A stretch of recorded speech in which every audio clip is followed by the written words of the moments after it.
the current range of international legal obligations benefits from a process of accretion and accumulation. In the practice of states, the conclusion of an implementing convention does not necessarily vacate the obligations imposed by the Framework Convention upon the parties to the implementing convention. But the tribunal refers here to the relations between an implementing convention or a protocol like in our example here. Okay?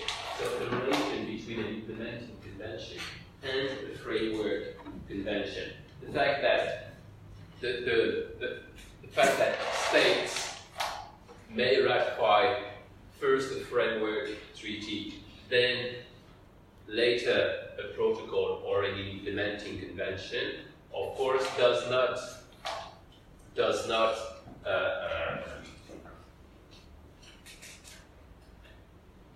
make the framework treaty null or void.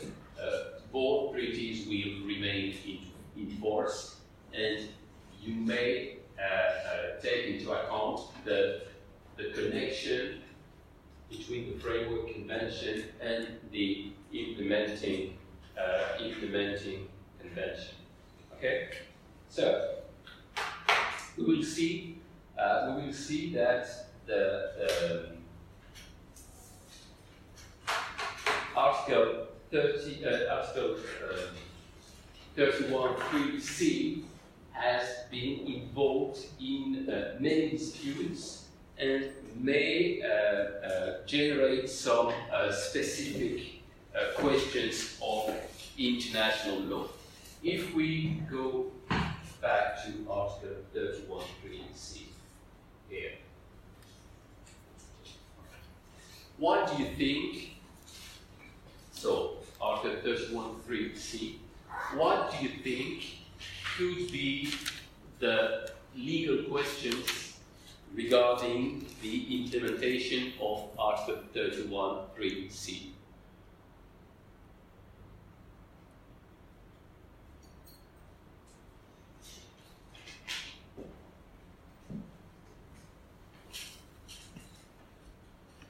What could be disputed by states regarding Article 31.3c?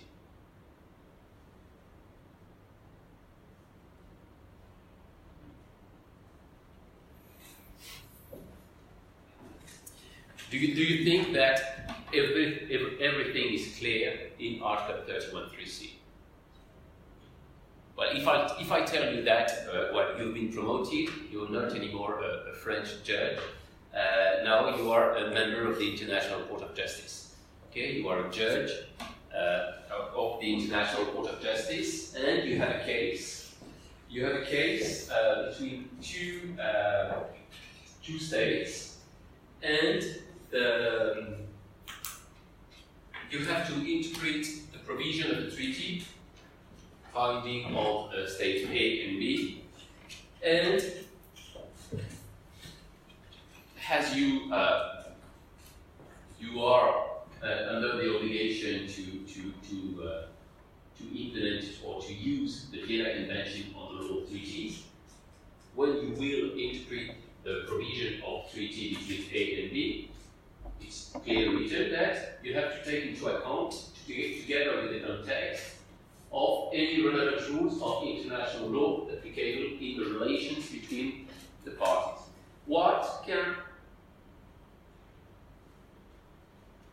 On what points of this provision could states before the International Court of Justice disagree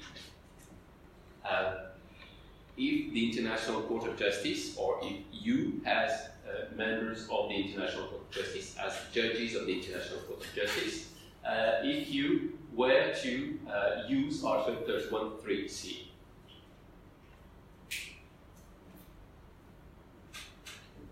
What do you have to do to use Article 31.3c?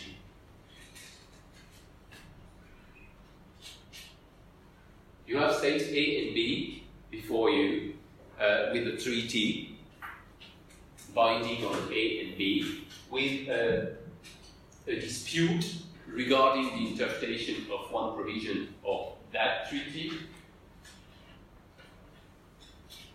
and you're under the obligation to take into account any relevant rules of international law applicable in the relations between the parties. What can be disputed here? I think the interpretation of that provision, in the convention.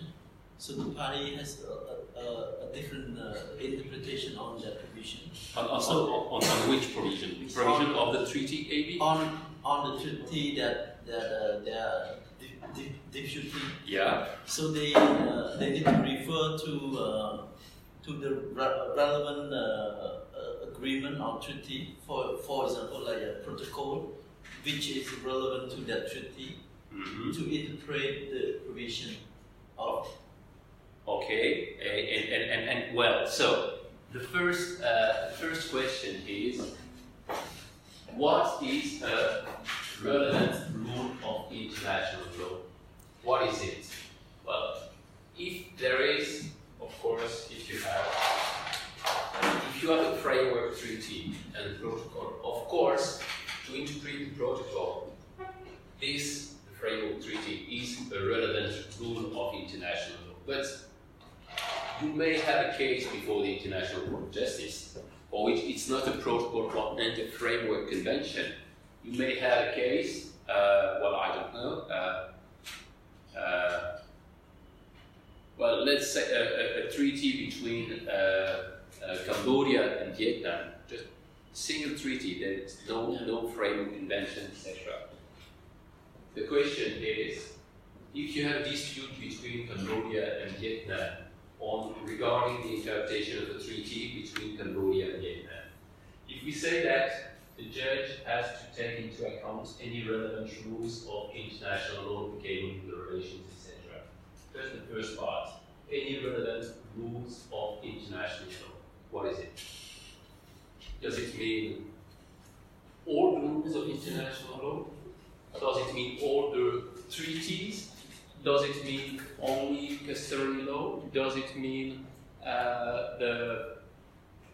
the acts adopted by the General Assembly or the Security Council? Does it mean the final declarations adopted after conference, etc., etc.? So, what is it a relevant rule of international? For example, if they are disputing on, for example, the treaty on refugee between Cambodia and Vietnam, okay. So they need to. It is relevant to the 1951 Refugee Convention. Yeah, you're right. Okay, we'll see that later. But you're right. If you have, a bilateral treaty regarding the refugees, of course, if Cambodia and Vietnam are party to the 1951 Convention on Refugees, of course, this is a relevant rule of international law. So, when interpreting a bilateral treaty between Cambodia and Vietnam on refugees, the judge will have to take into account the rules of the Geneva Convention on Refugees. Okay. Yeah. So, the second question that could be identified by the tribunal, by the International Court of Justice, is this applicable in the relations between the parties? Because we will see, maybe not today, but we will see that, well, this is not as clear as it says. And the third one, which is not really written here, is what do we have to take into account? The rules that were applicable between the parties at the time of signing the treaty, or the rules that are applicable between the parties today at the time of interpretation. Okay? So there are at least three questions that may be raised before the International Court of Justice or before any other international tribunal. Yeah.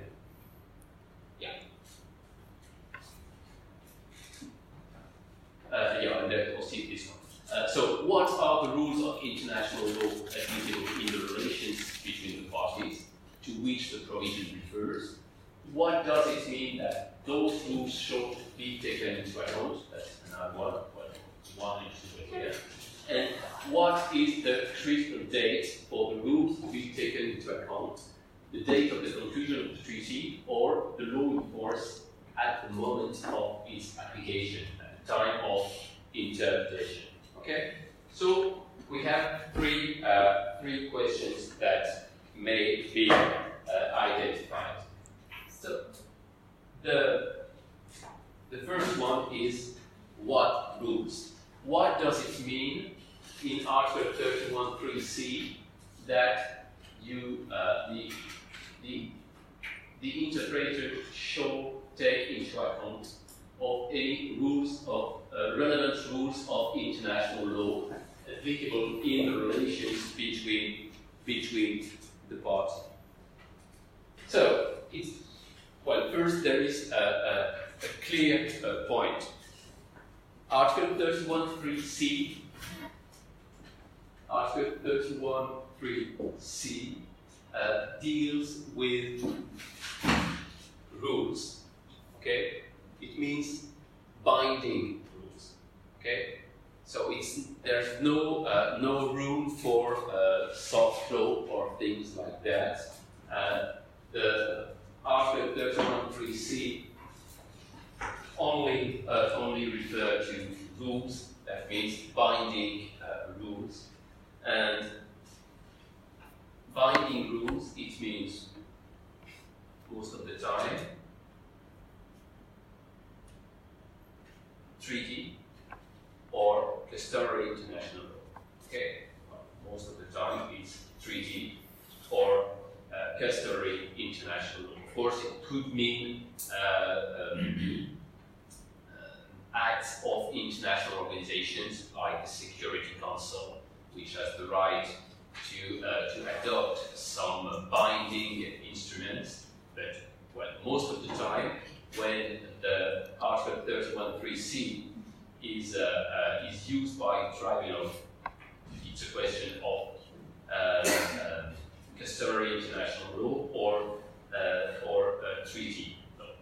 Well, when it comes to customary international law, the International Court of Justice very frequently relies on the double presumption, which is explained here. So the International Court of Justice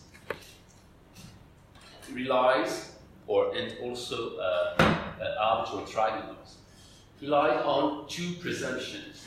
First one is what we call the positive presumption. Well, according to the positive presumption, parties are taken to refer to general principles of international law for all questions which the treaty does not itself resolve in express terms or in a different way. It means that the treaty is integrated in the international legal order. And what is not said by the treaty is said by the rules of customary international law. And the second presumption, which is the negative presumption, it is that according to the negative presumption, in entering into treaty obligations, the parties intend not to act inconsistently with generally recognized principles of international law or with previous treaty obligations towards third states. So here it's quite the same idea or the same reasoning. Means that when a treaty is ratified by a state, the treaty should not be interpreted as being inconsistent with generally recognized principles of international law. So we can presume, we can have the presumption that by ratifying the treaty, the state had the intention to act in conformity with international law. Okay, so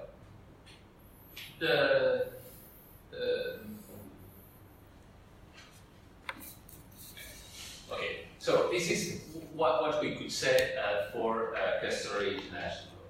But of course, it's more interesting for treaties. The main question is,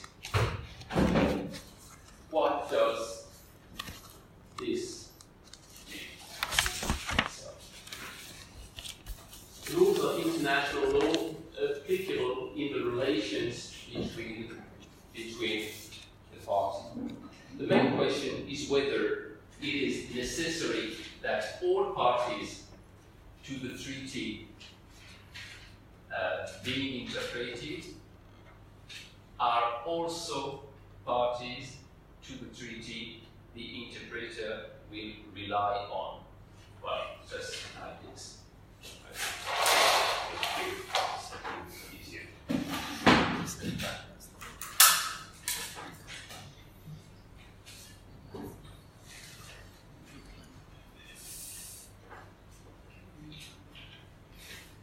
Let's say that you have the treaty is between A, B, C, D, E, and F. Okay? And the dispute is between A and B. Okay, so we have a multilateral treaty, and one provision of treaty is not clear, and there is a dispute between A and B. Okay? The case comes before the International Court of Justice, who decided to interpret the provision with Article 31.3c. Article 31.3c states that to interpret that treaty, to interpret the provisions of that treaty, you need to take into account the international law applicable in the relations between the parties. So, does it mean that you have the right to use, under Article 31.3c, the treaty between A, B, and C, because this treaty is applicable between A and B? Or does it mean that you can only use a treaty between A, B, C, D, E, and F, because that treaty is applicable between the parties to the treaty for which there is a problem of interpretation? Okay, so Article 31.3c states that you have to take into account the relevant rules of international law applicable in the relations between the parties. So is it the relevant rules of international law applicable between the parties to the treaty, so A, B, C, D, E, and F, or is it only this? So in that case, if you say that it is this, so the relevant rules of international law applicable between the parties, you can use that treaty, because that treaty is also applicable between A and B. We can use both. But the meaning may not be the same. Yeah. But both all include A and B. Yeah. Are the disputing party. What are the arguments in favor of one solution and the other one? What are the arguments in favor of the strict interpretation of applicable between the parties and the loose interpretation of the loose interpretation here and the strict interpretation here? I think in this case, we can choose one of these which are most likely relevant to that treaty. The one who are most likely relevant. Well, let's say that we have here a treaty regarding human rights. Okay. And let's say that this treaty is a treaty regarding the protection of protection of children. Okay. And let's say that this one is a treaty regarding the protection of minorities. Okay. Okay. So, well, we are in the same. Those are the same types of treaties. Okay, it's human rights, well, specific humans. In those cases, children, minorities, and general category of human rights. So all could be relevant. Yeah.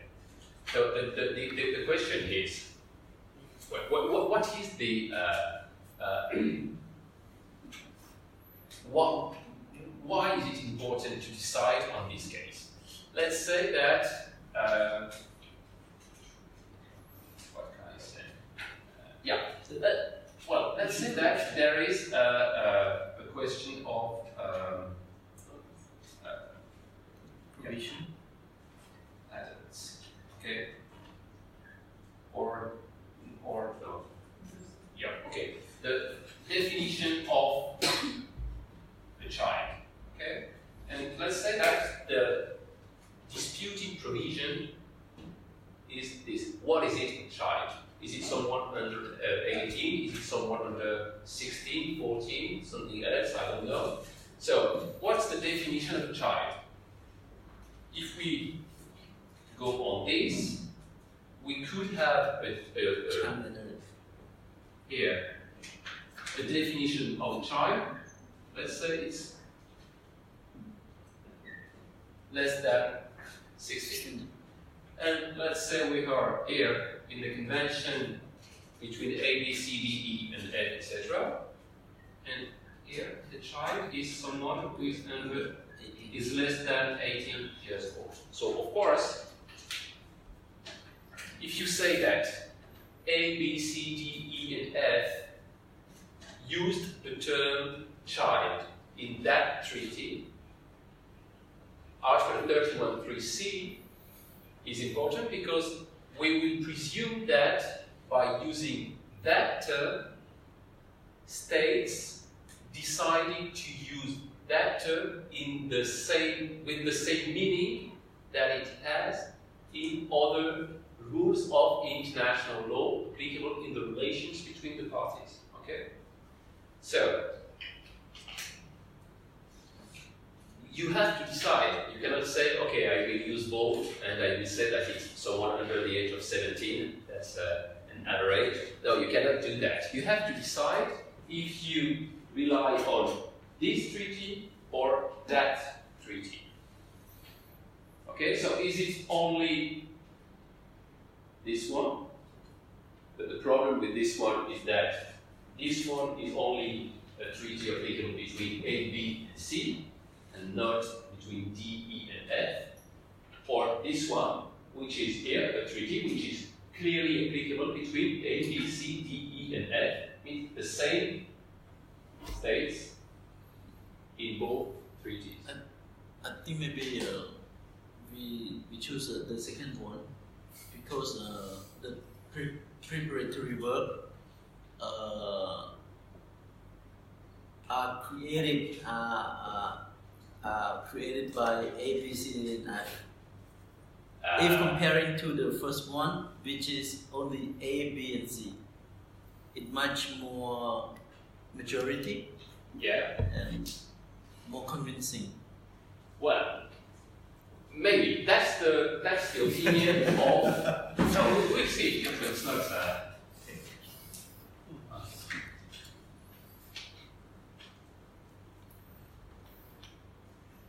the opinion of the World Trade Organization dispute settlement body in 2006 in the European Community biotech case.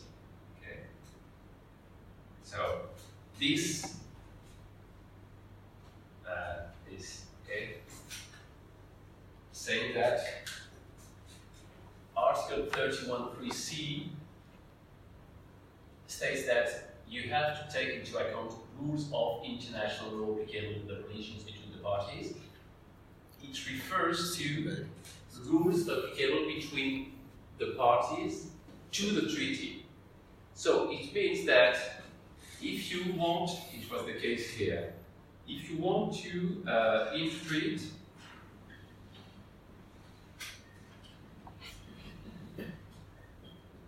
of WTO law, it means that you will use only treaties that are applicable to all the members of the World Trade Organization. So I don't know how many members there was in 2006, but today it's 164. Okay? So, of course, here we see that it's going to be quite difficult to identify some rules, some relevant rules of international law that are applicable in the relations between the parties. Okay? Because if you have a multilateral treaty, an almost universal treaty, you will only have the right to rely or to use rules of international law that are applicable to all the parties of the first treaty, of the treaty that you want to interpret.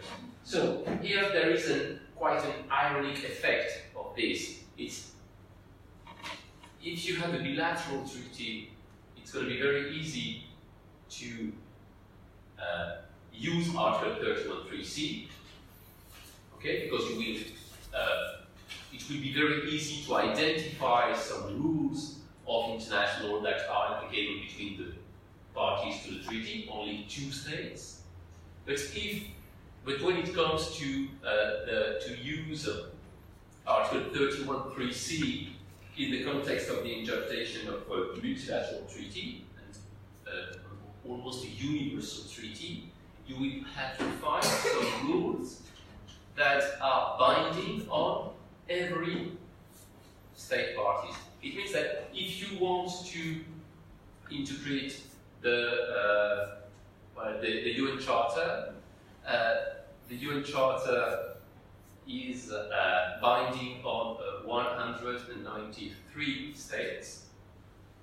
It means that you can only use Article 31.3c to interpret, or in the process of interpretation of the UN Charter, if you find some relevant rules of international law that are applicable between all the 194 member states of the United Nations. Okay? So, well, of course, it could be quite ironic, but it is, of course, the best solution for the on the logical sense, because if you say that this is acceptable, it means that in one case you will use this treaty between A, B, and C, and so the child is someone under, I don't know where it is, 16. But let's say that tomorrow there is a new dispute involving E and F. And if they are not party to that treaty, E and F, they are only party to this one. So you will say that for here, a children is someone who is under 18. So the very same treaty, A, B, C, D, E, F, a child would be someone under 16 for A and B, and under 18 for E and F. Of course, this cannot be. So the best choice is the second. Yeah, of course. Because if you choose the first one, you may have some different interpretations of the same provision, depending on the applicable rules between some of the parties. Okay? So the only acceptable reasoning is the second one. Even if in some occasions it will be quite or almost impossible to identify the common rules. Okay?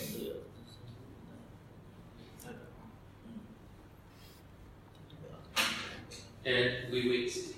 Okay? No? Already speaking? Okay, let's see.